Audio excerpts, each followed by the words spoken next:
the ocean and we're about to shoot with Pamela, who are a new Australian duo featuring Sarah and Josh, and they met as housemates a few years ago, realized they love music and have been making music ever since. So we're gonna go hang out with Sarah and Josh and talk about why they decided to join forces and write music together and what they love about writing and performing. Okay, tell me about the origins of Pamela and why you guys decided to start making music. The origins of Pamela. Well, Josh and I met because Josh was looking for a room to live in and I was looking for a housemate, and our friend put us in touch, and he walked in with like a beret and like a pearl necklace, and I was like, oh my gosh, who is this guy? And we honestly just like hit it off from the first moment we met, and he moved in a couple of weeks later, and the first night that we had met, we were laying on the living room carpet and we may have been inebriated of some sorts, and we were like listening to Pink Floyd, Shine On You Crazy Diamond, was it? Yeah.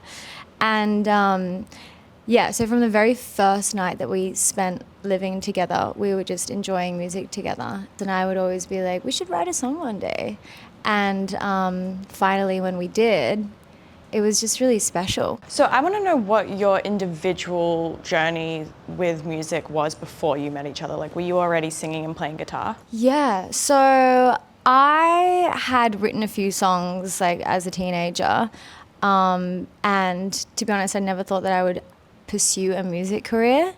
It was just like not on my bingo card whatsoever until I met Josh. Yeah, we just continued writing songs with each other after living together, and when we moved out, we were meeting up like weekly to write music together. And at that point, we had absolutely no idea that we would start a band. We were just truly enjoying the music writing process of a way of just like, you know, hanging out that wasn't like going to the pub, you know? It was just, I guess, a creative outlet for us both as well. We actually found this little garage in Bondi that was full of instruments. I think you walked past it one day or something, and then you asked them if we could use the garage as like a rehearsal space, because obviously we no longer live together.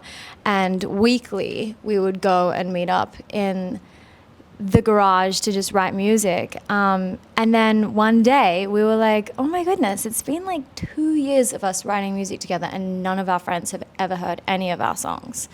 So maybe we should put on a show. Fast forward like a couple of weeks, we decided to play a show at Pleasure Club.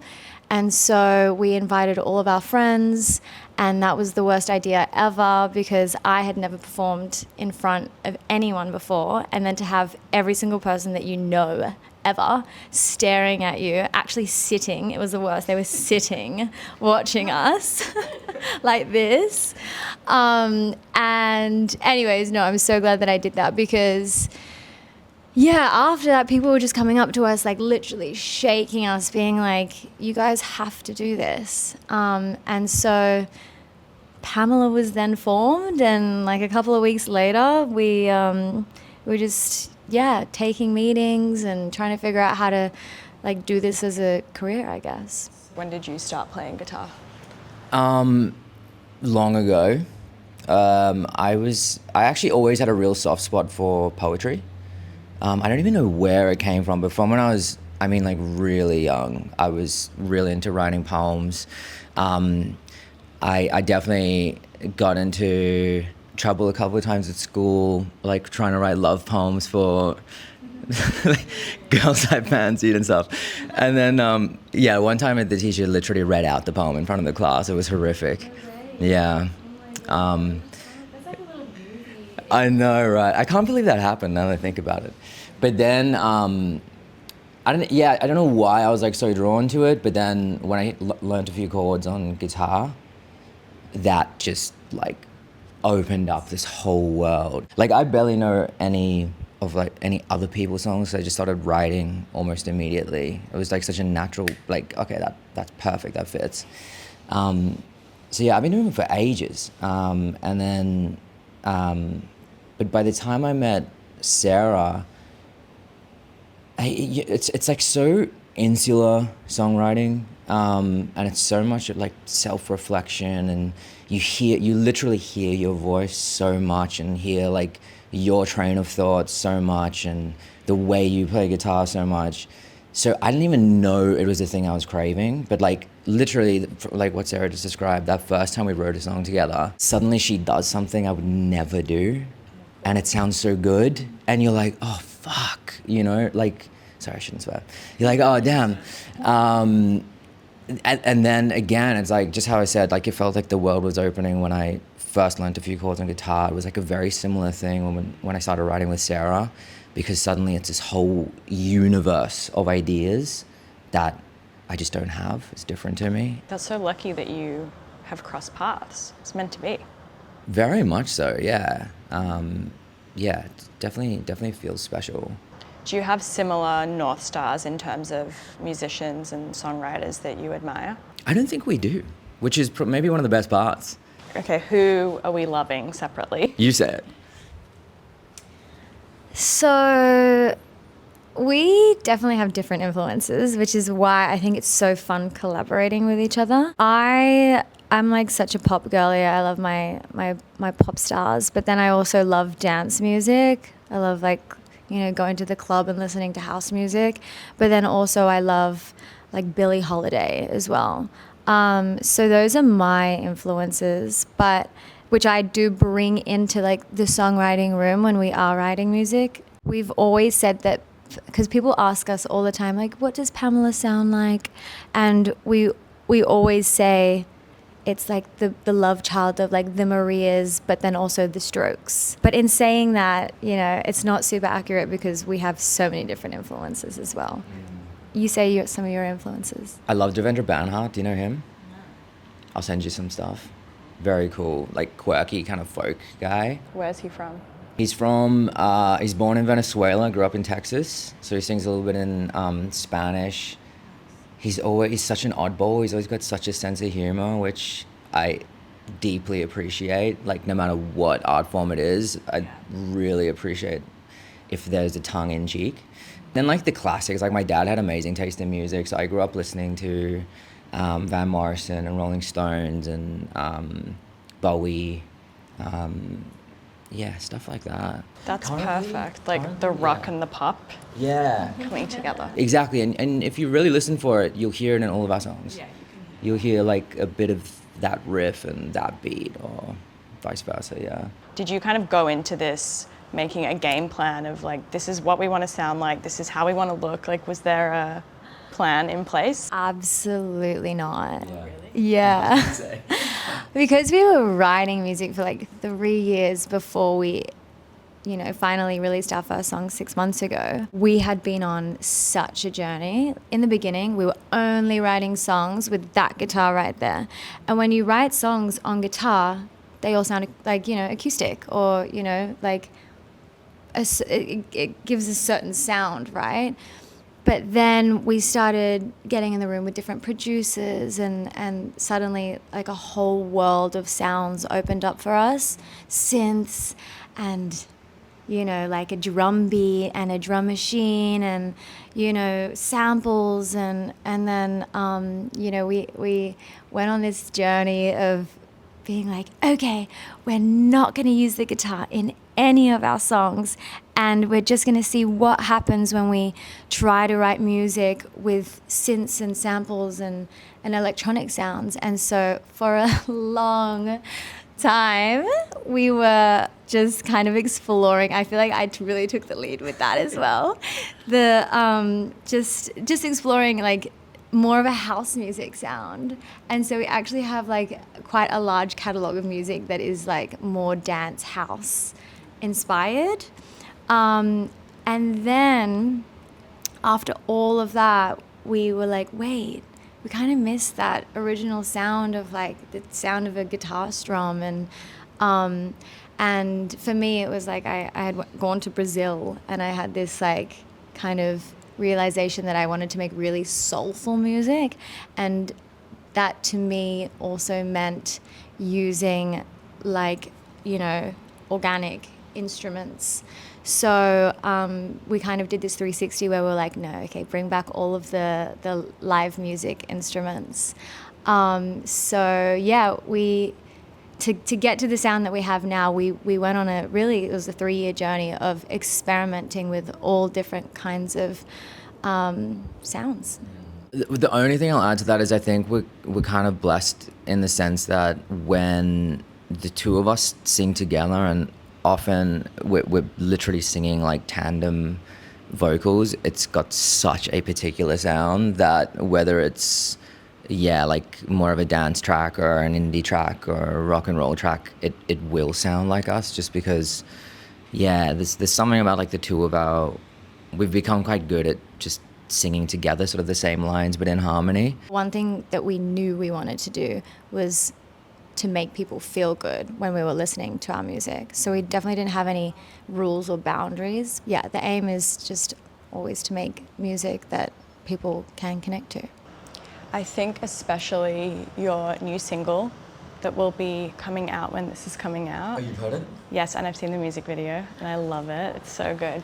But I think also your visuals and your music videos really embody that sense of feeling good. Like it's an infectious energy in the music and the videos. So tell me about this single and your visuals and how you're kind of merging the visual world with the sonic world. Josh and I are both huge film lovers.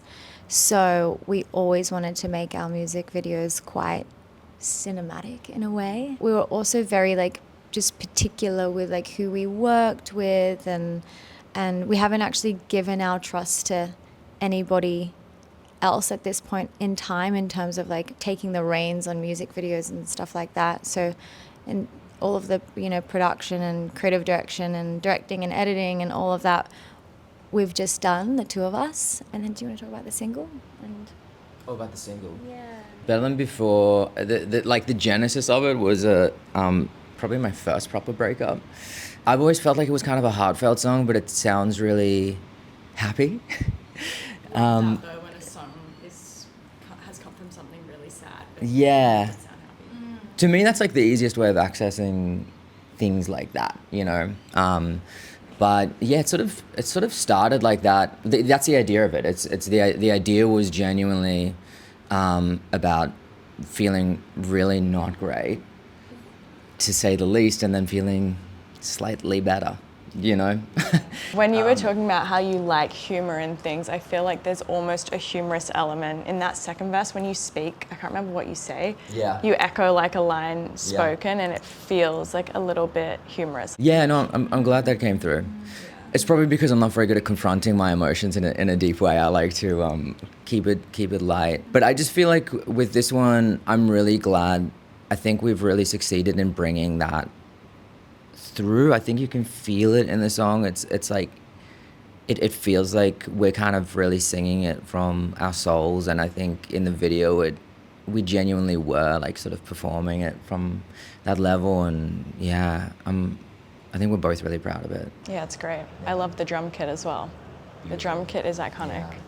Yeah. Okay, so tell me about performing live and how you bring these songs to life, because I guess your journey kind of started with a live performance. So how do you feel now performing live at like festivals and opening for artists as opposed to back at the Pleasure Club in 2024?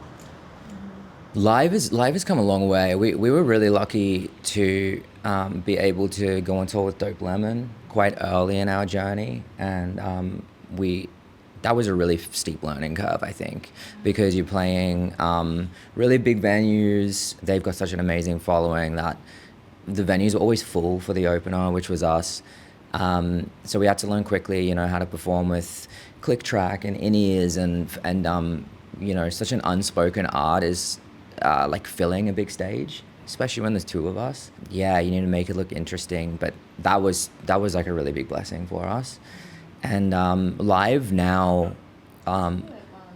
it's just, yeah, like it's kind of all we talk about and think about at the moment, because that's really where it's at for us. Like that's where a lot of the reward comes, I think, from writing music, is seeing someone react to it in person. You know, like it's amazing that people are listening to it on Spotify, but to be able to see people visibly react to it and be able to, like Sarah said, we want to make people feel good. If we can see that connection happening, that's what it's all about. So we're just putting all of our energy into trying to make it special.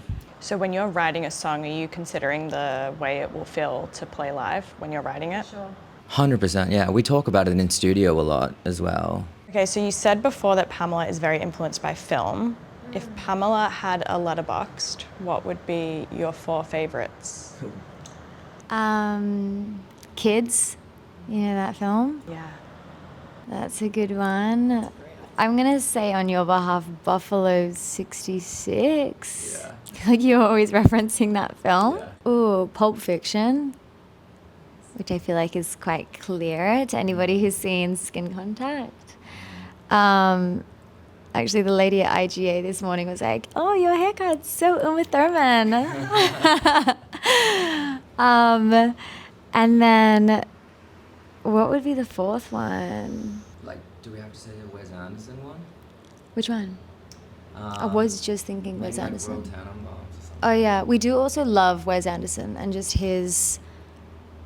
the way he directs his compositions, and actually our music videos, we always love to take a little nod to cinema. So you would have seen in the Skin Contact music video, we both do the little twist that they do in that iconic scene. And then for Chain Reaction, the very last frame is us laying back onto the salt flat, which looks like the Eternal Sunshine of a Spotless Mind movie poster. We have this little thread going that we'd like to try to keep going in our videos. Okay, you guys are considered rising Australian artists. Which other rising Australian artists are you guys excited about? I'm gonna say someone like right at the beginning of their journey, because they released a song at the same month as us, Kate Moth. I was gonna say that. Like I just watched, I know they're not rising, but I just watched, I guess they're rising in the global scene, but Royal Otis is set at Coachella. Sunset Mojave stage has got to be my dream venue, and people just seem so into it, and it's been very impressive to see them crossing over there. Well, that's a beautiful segue, because my next question is, what are the Pamela dream venues to play? Definitely that. Mojave stage, Coachella, Sunset. It's got to be at Sunset. And we've actually already played at it was honestly maybe my top venue was the Forum Theatre in Melbourne. When I was living there, I went and saw so many great artists play, and I was like, if I play here one day, I'd be stoked. And we played there last year. For me, definitely Red Rock. I don't know if that's cliche or not, but definitely Red Rock. No one ever says that. Really? Surprisingly, yeah. Everyone always says Glastonbury. Because that was my next one. Even it out. If I were an artist, it would be Glastonbury. Yeah. Why Glasgow? It's like, it's kind of like the biggest festival in the world as well, isn't it? Have you been there? Yeah, I've been a few times. Yeah, I haven't been. You have to go, it's the best time. Oh my God, isn't it? The production of it is just out of this world. You're like, how did they make this happen? And the crowd, like it's actually most about the crowd for me. Like everyone is just truly there for the music. There's like nothing else going on. Everyone just wants to hang out. Everyone's very polite to each other. Oh, that's it's very like awesome. welcoming space, which is nice. Yes, this is true. This is true. Yeah, if you were an artist, where would you want to play? Honestly, I would like to play the Enmore Theatre. Cool. Yeah. Back did to your that, roots. We did. Well, yeah, we did that with Dope Lemon. Yeah. It'd be cool to. Like as a classic Sydney venue, that's my Yeah. favorite. I also think the Opera House forecourt. Oh yeah. Also, just I'm like not from Brazil. Sydney, like, Brazil as a country. Just anywhere in Brazil. Yeah. Yeah, true. Okay, karaoke song. What are you picking? Oh my God, we've done karaoke. Oh my God. It's one of the best nights. I've booked that room for tomorrow night for 2 hours. Come through. Yeah, bring the camera. Oh my gosh. Seriously, it's so good. What did you sing that night? Oh, we sang, We did a lot of Britney. we did Britney. Anything Spice Girls for me. What's your karaoke song? I've done Sinatra before, My Way, but probably I would go with something beautiful song but easy to sing. I'm on Fire. Yeah. Yeah, don't want to embarrass myself up there, you know. Best part about being in Pamela? It's kind of what I was alluding to before with why we're taking the live show so seriously, but making music that people seem to quite like, there is no better feeling than that. Like, you might as well be a multi-billionaire when that happens. That would be it, I think.